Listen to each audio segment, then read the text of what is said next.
Hindi mo dapat sinabi yun sa iyong ama. Bakit hindi? Totoo naman na mas mahal niya si Alvina.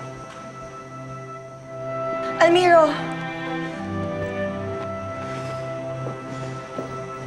Hindi ko maintindihan kung bakit hindi magkasundo ang iyong ama at iyong kapatid. Dahil iisang kanilang ugali, parehong mataas at hindi marunong yumuko.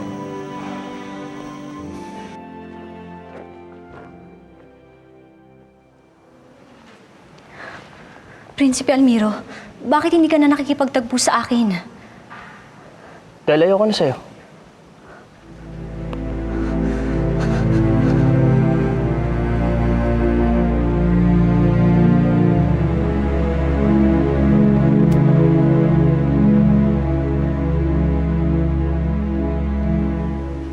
Mahal na Prinsipe Almiro,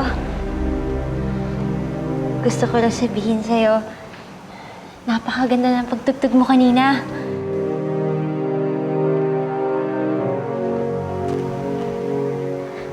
Bakit nasira yung plauta mo?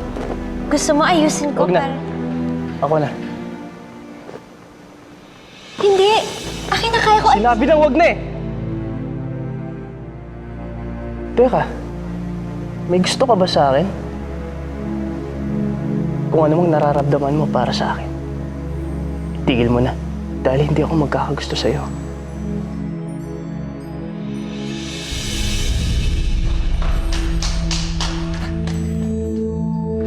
Ala, Prinsipe. Nasaan ang inyong plauta?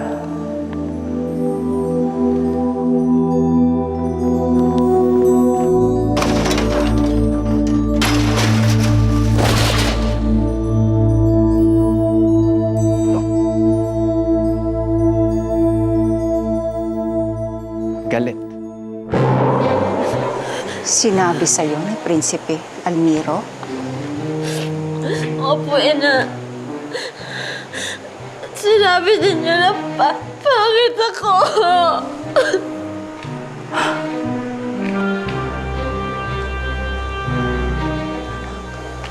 Hindi ka pangit. Maganda ka.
Hayaan mong malaman nila kung sinong pinakamakapangyarihang diwani!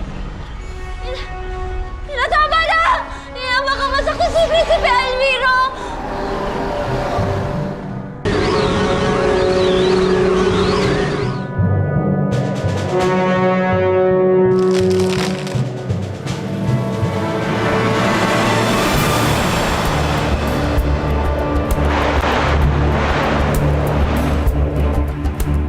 Ipinagtatanggol mo ang nangutya sa'yo? Tsaka po baka po malaman nila na buhay ka. Asaan ka kanina, Nexie? Kamuntik ng tamaan ng kidlat si Prinsipe Almiro. Napaka-irresponsable mo talaga. Irresponsable rin naman si Prinsipe Almiro eh. Oh, yun ang sabi ng Haring Adorno.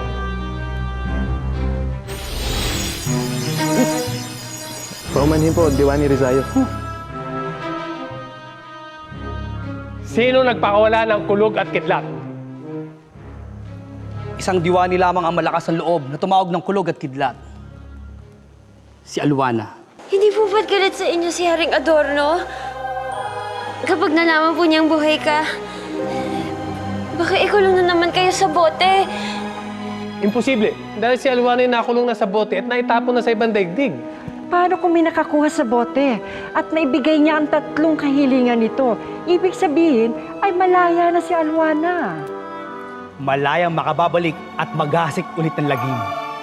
Tulad ng ginawa niya noon, na ang kapalit ay kamatayan ni Prinsipe Javino. Sige, tatahimik ako. Pero hindi habang buhay. Dahil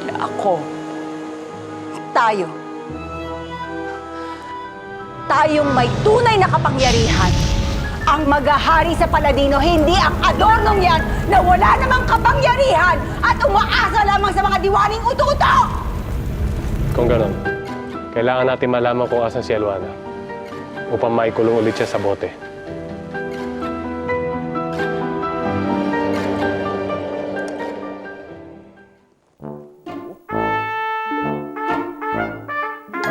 Prinsipe Elmiro, tingnan mo malapit ka na matapos. Mainit ang ulo ko.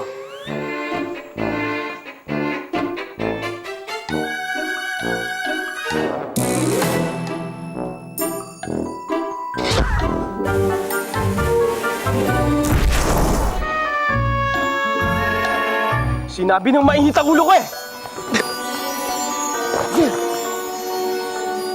Huwag mong ibunto ng galit mo sa mga alitaptap. Gusto ka lamang nila maging masaya.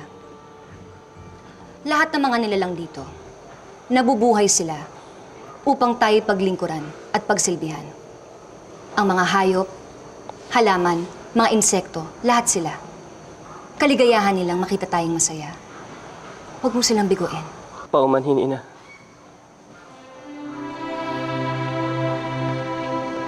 Galit ka pa rin ba sa iyong amang hari? Lagi naman siyang galit sa akin eh.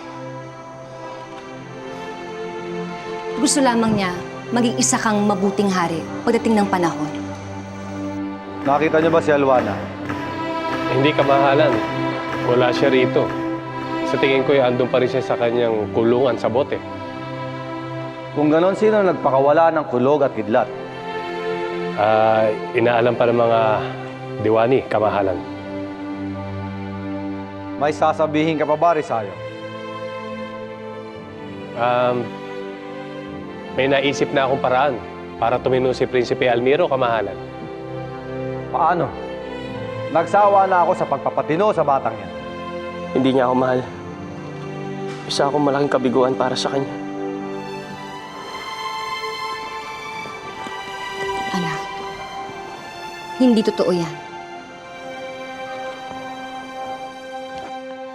Kung hindi lang sana namatay si Javino, hindi ko kinakailangan magpakatino. Dahil hindi ako magiging hari balang araw. Wala na si Javino. Sa ayaw at sa gusto mo, ikaw ang magiging hari balang araw. Kaya dapat, matutunan mo ang tamang pamumuno. Ba't hindi niyo siya pakasal, kamahalan? Kapag nagkaroon na siya ng asawa at anak, ay matututo na siya magkaroon ng responsibilidad. Tanggap ko naman yung Inang Reyna. Pero sana, matanggap din ni Amang Hari na hindi ako si Javino. Sana rin, hindi niya hanapin sa akin ang kapatid ko.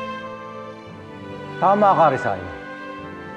Yan ang sagot sa matagal ko ng problema sa anak kong si Almiro, na wala nang inisip kung hindi maglaro. Ipatatawag ko lahat ng kababaihan sa kaharian upang makapamili siya ng pakakasalan.